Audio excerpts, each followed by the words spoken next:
Government का शुक्रिया अदा करना चाहती हूँ कि उन्होंने ये वक्फ बोर्ड को आज बहुत सालों के बाद एक कंप्लीट वक्फ बोर्ड आज महाराष्ट्र को दिया है।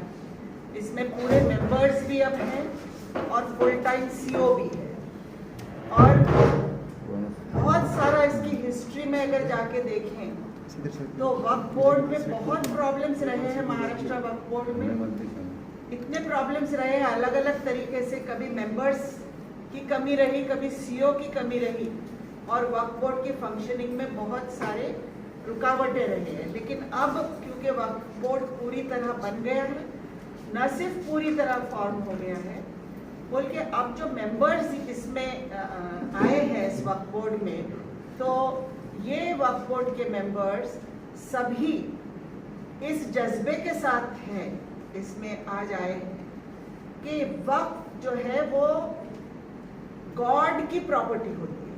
Waqf is not the property of any human being. Trust हो सकती है लेकिन waqf is the property of God.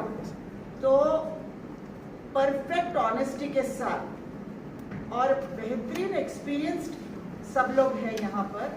इसमें मेंबर्स ऑफ पार्लियामेंट है, मेंबर्स ऑफ असेंबली है, लॉयर है, डॉक्टर है और सोशल वर्कर है, सभी कैटेगरी में लोग हैं।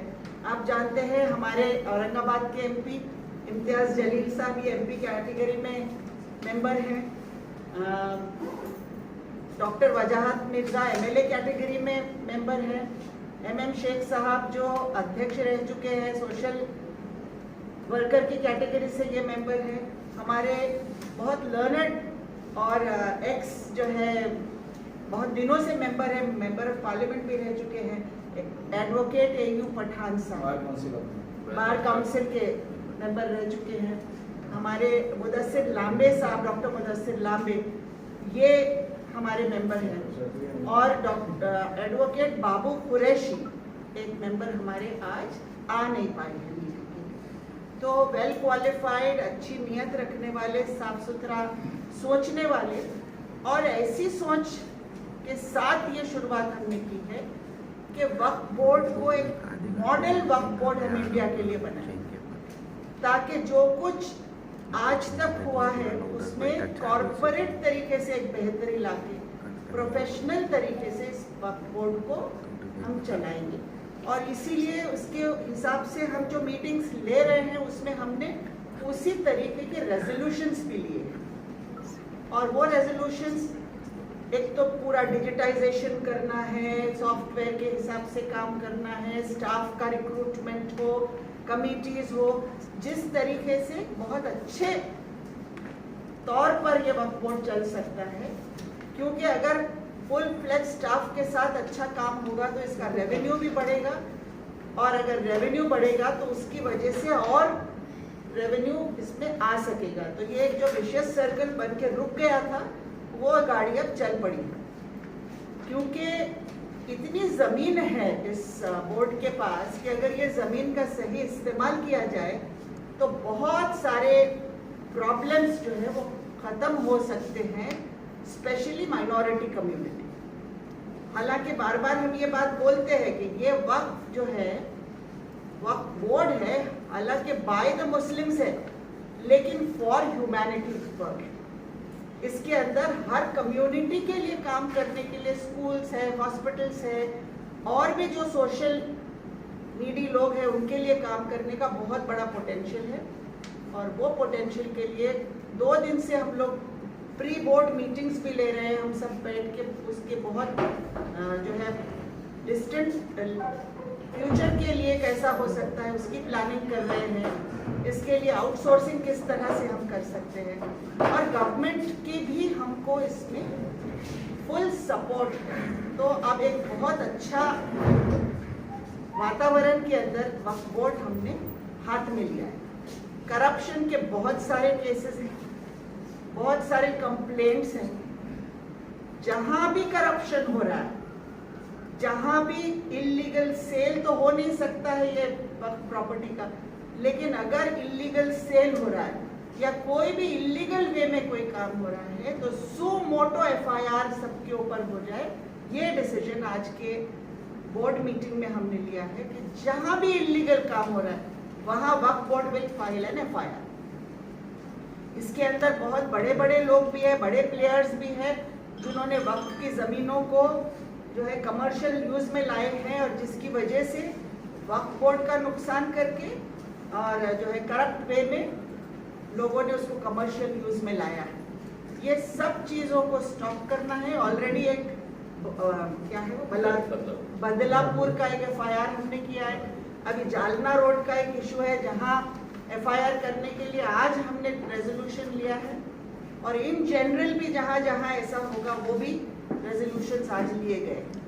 उसके अलावा जो पेंडेंसी है, जो भी वक्फ बोर्ड का काम होता है उसके अंदर नए रजिस्ट्रेशंस करना, नए स्कीम्स देना, नए चेंज रिपोर्ट्स करना, इसका भी एक ड्राइव यहाँ पर हमने लेने का सोचा है और बहुत इंटेंस वे में, बहुत फास्ट ट्रैक पर ये पेंडेंसी को ख़त्म करने के लिए इमीडिएटली हम ये ड्राइव शुरू कर रहे हैं। डिस्ट्रिक्ट में वक्फ बोर्ड के पूरे मेंबर्स और जो भी स्टाफ है वो जाएगा और मराठवाड़ा से शुरू करेंगे हम और वहाँ जाकर वहाँ कैंप्स लेकर वहाँ लोगों से कांटेक्ट करके उनके जो भी डिस्पोज करना है मैटर्स वो इमीडिएट डिस्पोजल के लिए ऐसा एक स्पेशल ड्राइव लिया जाएगा। सबसे पहले ये पेंडेंसी ख़त्म हो और उसके बाद फिर आगे एक प्रोफेशनल अंदाज से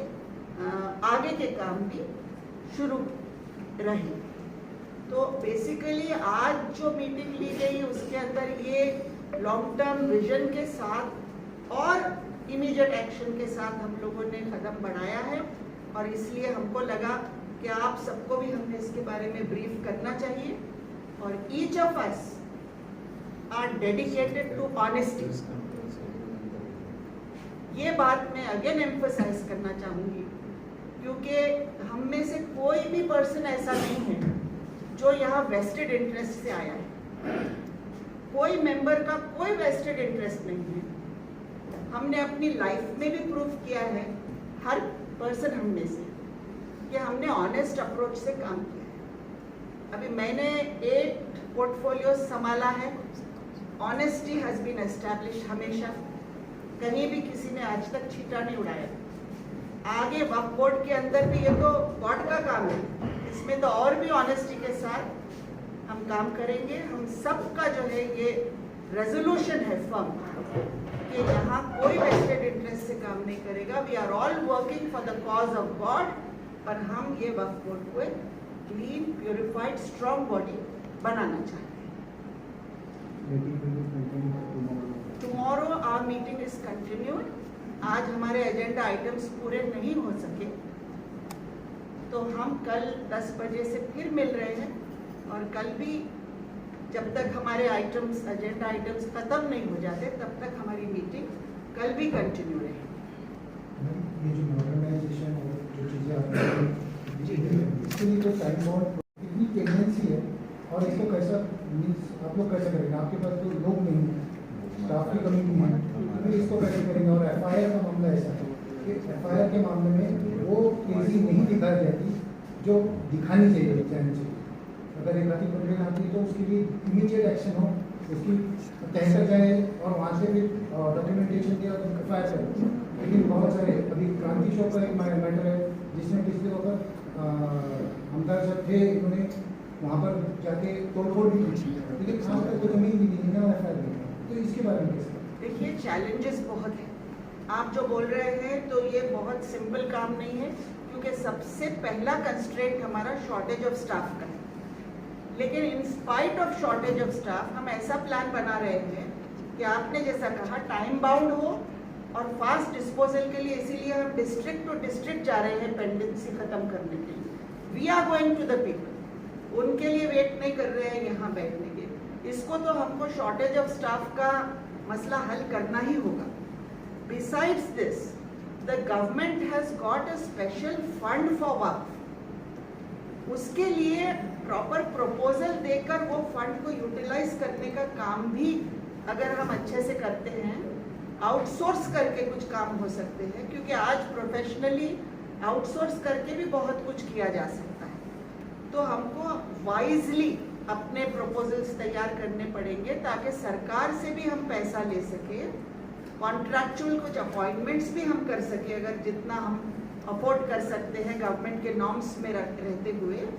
अगर अपॉइंटमेंट नहीं कर सके तो एजेंसी को आउटसोर्स करके काम करवाएं, लेकिन कंप्लीट जो है डिजिटाइजेशन, उसका सॉफ्टवेयर बना के ऑनलाइन जो है सब मेंबर उसके रजिस्ट्रेशंस वगैरह का तरीका अगर करना है, गवर्नमेंट ने भी इसका इनिशिएटिव लिया है।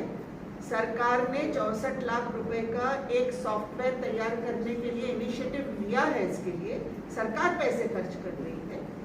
तो ये सब सरकार और बोर्ड मिलकर जो भी कंस्ट्रेंट्स आ रहे हैं, ये चैलेंजेस को फेस करते हुए हम आगे जाना चाह रहे हैं। एंड मुझे लगता है कि considering the experience and qualification of all our members, ये जो है हम लोग इसको सक्सेसफुली कर सकेंगे। आपने पूछा कि पेंडिंग कितना है, तो बहुत सारे अलग अलग सेक्शंस के अंडर जो है होते हैं, स्कीम्स है, चेंज रिपोर्ट है, लेकिन सिर्फ रजिस्ट्रेशंस की ही पेंडेंसी 1800 की है, 1800 पेंडेंसी है। दूसरे भी जो है चेंज रिपोर्ट है, स्कीम्स है, उसकी भी पेंडेंसी इसी तरह की है। लेकिन जब से फुल टाइम वक्फ ऑफिसर सीओ जो अपॉइंट हुए हैं, तब से बहुत तेजी से ये पेंडेंसी खत्म भी हो रही है। He has been able to finish 1000 registrations अभी जब से वो आए हैं उसमें, लेकिन आज फिर भी 1800 बाकी। पिछले 6 महीने पहले नवाब मलिक साहब